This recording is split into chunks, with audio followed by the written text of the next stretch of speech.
Par exemple, je peux vouloir faire un ordonnancement d'une liste.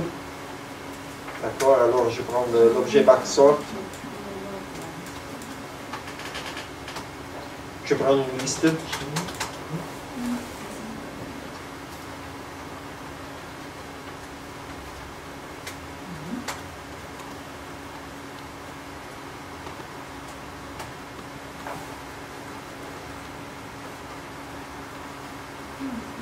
Ok.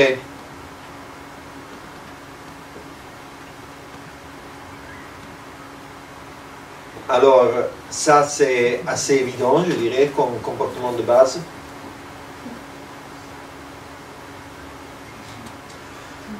L'ordonnancement en tant que tel, si vous y pensez, il n'est pas facile à définir en profondeur. D'accord? On peut imaginer des définitions de deep sort, mais j'ose dire il n'y a pas une définition univoque.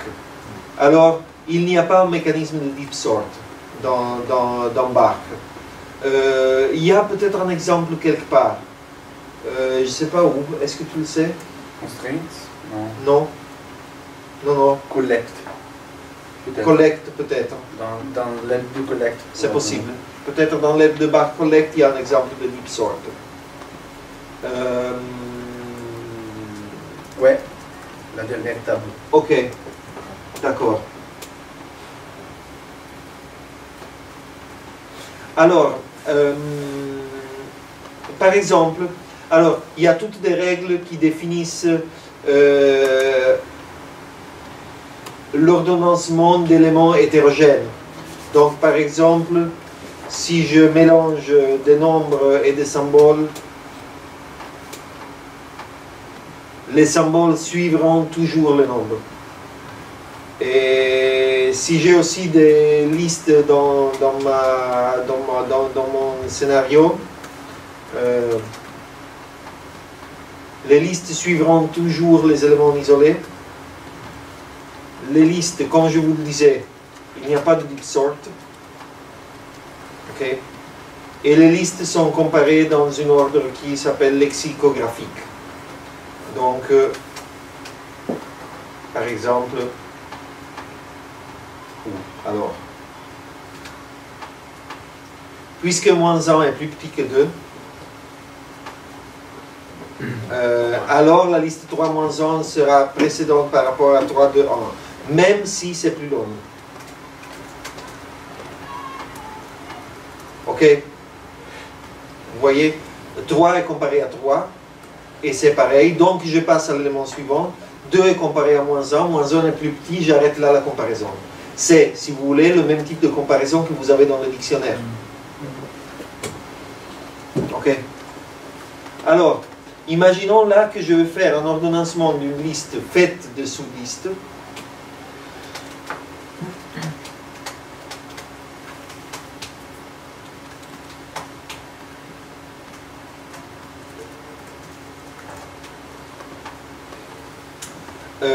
De manière que les sous-listes sont réordonnées, peut-être, je ne sais pas, par longueur. Donc je veux que la liste la plus courte soit mise en première et la plus longue en dernier. Alors là, j'utilise le lambda loop de backsort, qui n'est pas un lambda loop avec une seule sortie, mais un lambda loop avec deux sorties. Là, donc il doit comparer deux éléments. Il doit me fournir une comparaison entre deux éléments. Alors là, je vais prendre la longueur. Qu'est-ce qui me restitue le lambda loop? Me restituera par exemple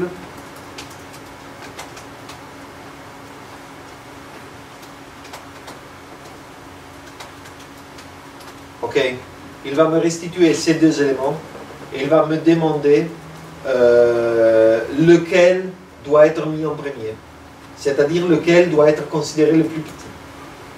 Alors attention, si je suis lispien, je peux être tenté de faire ça.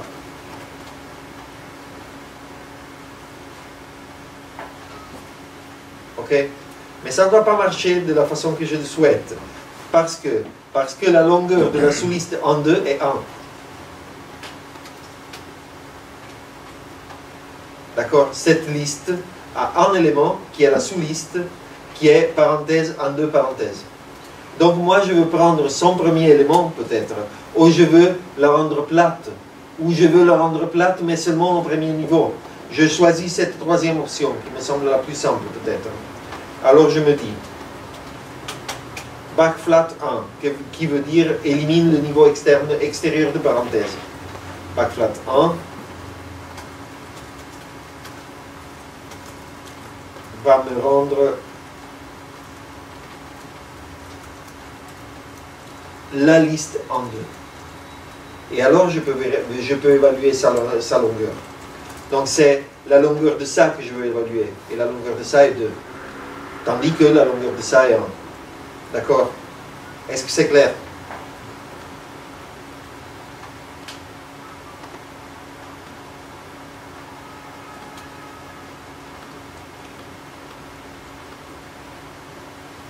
Vous voyez là où je vous disais, le fait qu'il y a un niveau de parenthèse à moins a beaucoup de conséquences.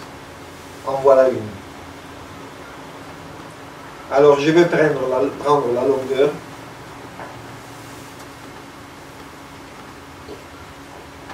Je vais la comparer.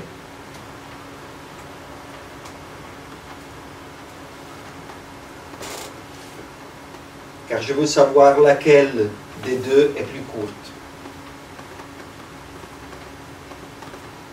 Ou pour être plus précis, ce que Backsort veut savoir, et c'est un peu sa petite magie, est, je te le donne comme ça, est-ce qu'elles sont dans le bon ordre ou pas? Ou alors, je te le donne comme ça, est-ce qu'elles sont dans le bon ordre ou pas? D'accord? Donc je dois lui dire 1, c'est-à-dire la longueur de la première est plus petite que la longueur de la deuxième, ou 0, c'est-à-dire la longueur de la première n'est pas plus petite que la longueur de la deuxième.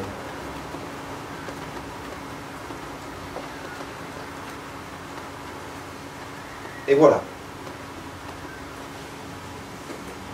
Juste un détail, mais le dernier objet de comparaison, qu'est-ce qui changerait entre d'utiliser l'objet Emacs ou d'utiliser le back avec... Alors, dans ce cas spécifique, puisque backlength restitue un entier et non pas une LLL, je peux utiliser les deux de la même façon. D'accord. Okay? Mais c'est vrai que le Gmax, dans ce cas-là, est beaucoup plus efficace. Car l'objet back va prendre mon numéro entier, le va convertir dans une LLL, il va faire la comparaison des LLL lexicographiques et il va me restituer le résultat.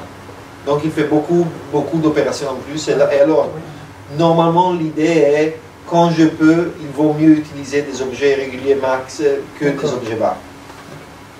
Ok?